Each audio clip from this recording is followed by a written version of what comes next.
નમસ્કાર વિદ્યાર્થી મિત્રો, સ્વાગત છે તમારું વિદ્યાર્થી ક્લાસીસની અંદર. આજે ધોરણ 12 અને બહુપદી ચેપ્ટર નંબર 2 સાથે આવી ગયા છે એક નવા વિડિયો સાથે. તો ચલો આજે ચેપ્ટર નંબર 2 દબાઈને ઘસી નાખીએ. તો ચલો સ્ટાર્ટ કરીએ છીએ.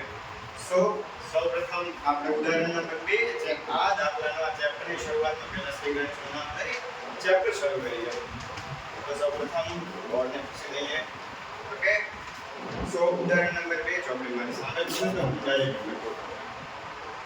ઉદાહરણ નંબર 2 રકમ છે આપણી x² + 7x + 10.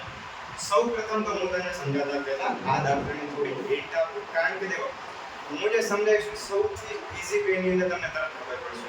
હા, ખાલી થોડી ગણતરી રહેશે પણ એકદમ ઈઝી રફા રફા તમને ખબર છે ને એવી રીતના છે. અહીંયા કેટલા છે? 1 મિનિટ.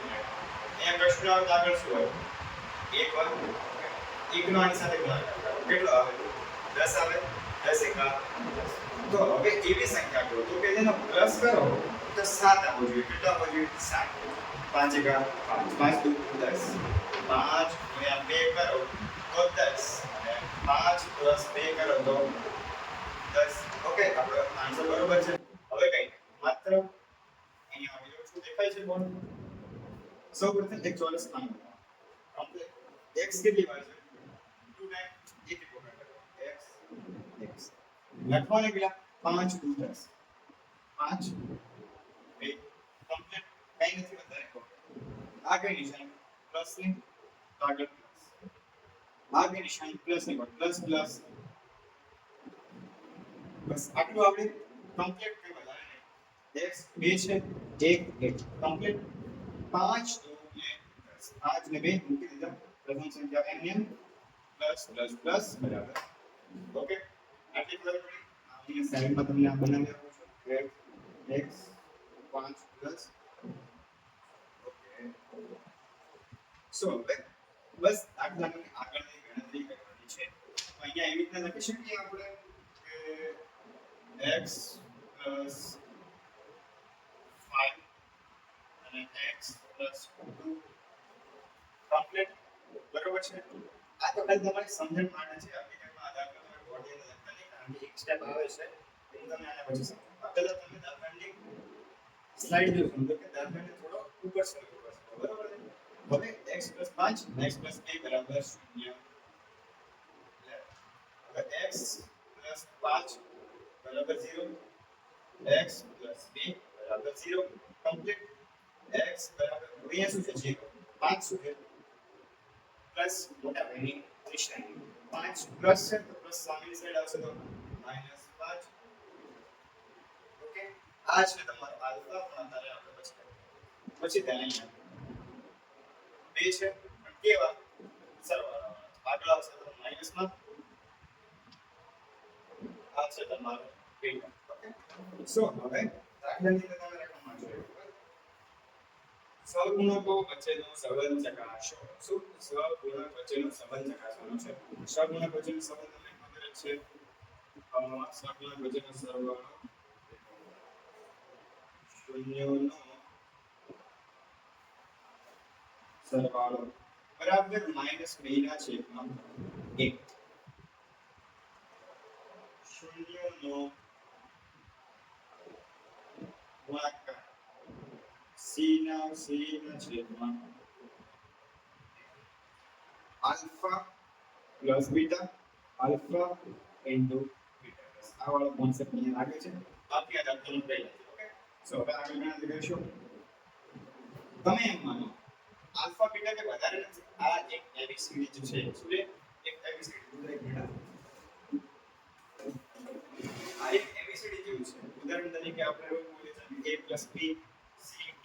તો બસ આ એક ગ્રીક એબીસીડી છે. આલ્ફા બીટા ગામા એ બધું છે. એટલે કે થીટા એ બરોબર છે. સમજ્યા? આગળ સૌપ્રથમ તો આલ્ફા બીટા શૂન્યનો સરવાળો. શું છે? શૂન્યનો સરવાળો. તો શૂન્યનો સરવાળો બરાબર આલ્ફા પ્લસ બીટા. આલ્ફા કેટલા છે? Minus plus minus 2. Minus plus minus 2 એટલે કે પ્લસ માઇનસ ઓકે કમ્પ્લીટ. હવે શૂન્યને સરળ ચકાસવા આગળ આલ્ફા પ્લસ બીટા આપણે એમ કહી શકીએ ને માઇનસ બી ના છેદમાં બરોબર. ઓકે માઇનસ ની માઇનસ બરોબર. અહીંયા કેટલા છે પ્લસ 7 એટલે કે ત્રાંસમાં 7 એ અહીંયા આ એ છે બી આ સી કઈ ના હોય તો શું વાત એ તો આલ્ફા પ્લસ બીટા -7 -8 ઇક્વલ આવે. ઓકે હવે તમારે જવાબ સાચો છે. હવે આલ્ફા ઇન્ટુ બીટા શું કરવાનું છે આલ્ફા ઇન્ટુ બીટા આલ્ફા કેટલા છે તમારા -5 ગુણ્યા -2 5 ગુણ્યા 10 તો -10 આ છે તમારું શૂન્ય ગુણ્યા. હવે ચકાસી લો સી ના છેદમાં સી કેટલા છે 10 10 ના છેદમાં 10 ભાગ્યા આન્સર તમારો 10. ઓકે બટ આ ઓકે સો તમને આટલા સુધી ખબર પડી ખ્યાલ આવ્યો થોડો ઘણો. હવે માઇનસ છે તો પ્લસ તરફ રહેશે એટલે તમારે અહીંયા તમને 10 રહેશે બરાબર.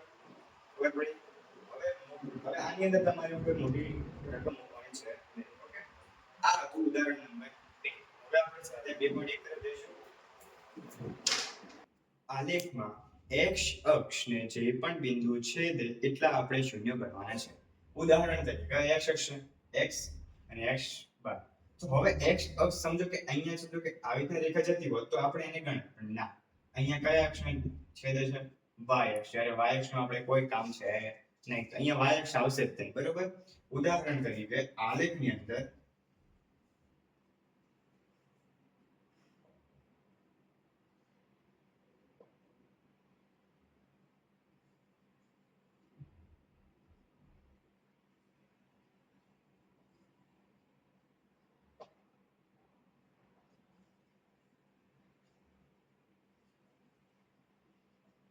ઓકે આલેખની અંદર x અક્ષને છેદતા બિંદુને આપણે શૂન્ય ગણીશું.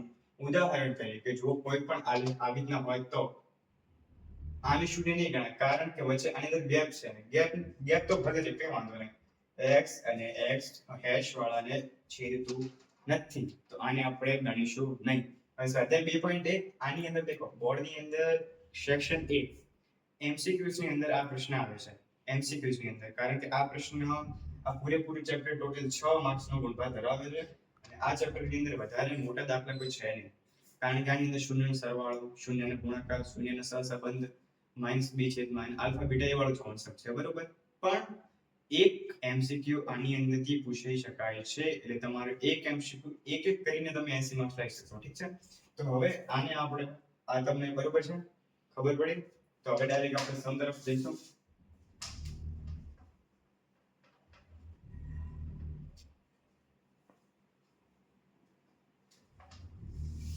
Okay so in that way હવે આપણે સમજીશું કે આની અંદર કેટલા બિંદુઓ x અક્ષને છેદે છે.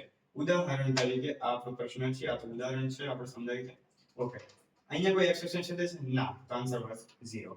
અહીંયા તો કે હા કેટલા 1 આ જે છે એ y ને છેદે છે ના કે x ને. x ને માત્ર એક જ તો 1 પછી 1 2 અને 3 so that means their answer will be 3. Okay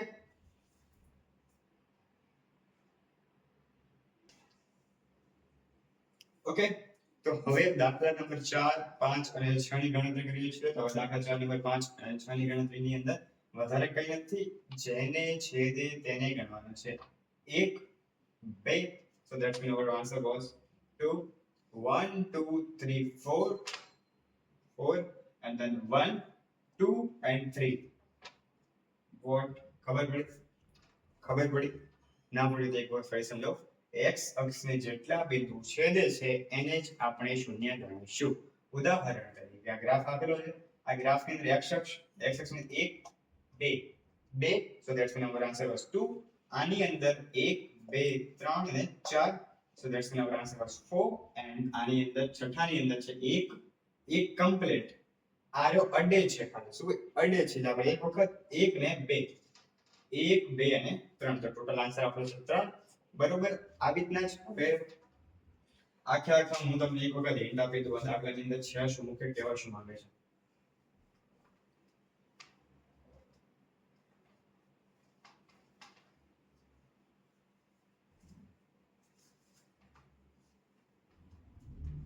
okay, સો હવે આ દાખલાની અંદર આપણને પ્રોપર એક ગ્રાફ આપેલો છે, બરોબર. ગ્રાફ પ્રોપર આવી રીતના છે. આ ગ્રાફની અંદર અહીંયા 1, અહીંયા 2 આવી રીતના કરી ટચ કરીને જાય છે, તો that's mean we count on for one time. પણ જો આવી રીતના કરી આ રીતના અહીંયા જો છેદે છે, તો ધેટ્સ મીન અહીંયા આપણે ગણીશું નહીં. ઓકે, પણ જ્યારે x અક્ષને છેદે અથવા અડકીને જાય છે તો ગણવું. ઓકે, આ ખાલી તમારે આ થિયરી પૂરું છે. એક્ઝામની અંદર કોઈ લખવાનું નથી, ડાયરેક્ટ તમારે આન્સર લખવાનો છે, કારણ કે એક્ઝામની અંદર આને કોઈ સમજાવવાનું હોતું નથી. ઓકે, સો આજના માટે આટલું.